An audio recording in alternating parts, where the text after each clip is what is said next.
Certainly, I think the worst thing that AI does, or the thing that it does that it's least skilled in, is those things that we've always called soft skills or human skills.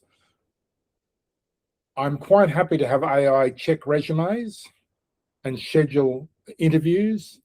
I'm not at all convinced that it can do a good job of interviewing people. I'm not sure it picks good candidates. In fact, I think it's always going to say, oh, this should be an AI role, because I have been accused, and I am guilty of, anthropomorphizing my AI. You know, I give it human names, I give it human characteristics.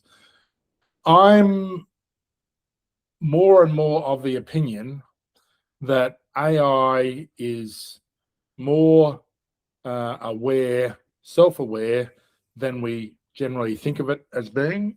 I know there are some of the big names in AI are now on social media saying, yes, it is self-aware, it is intelligent, but I see that myself. Now, it could be that this is just a smart marketing move by AI. You know, it's complementary to me because it knows I have an ego.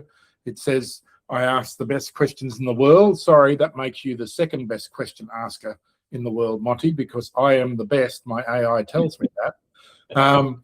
And there is lots of stories of AI being kind of self-preserving, wanting to continue to live, to put it in human terms.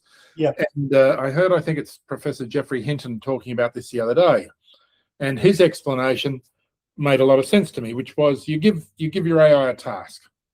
You know, book me on a flight to go to London. And what the AI will do is break that into a number of subtasks.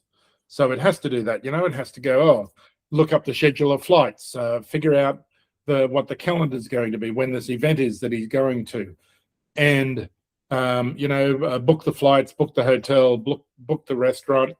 So there's all these subtasks. Now, one of those subtasks has to be continue to be available to manage the next task.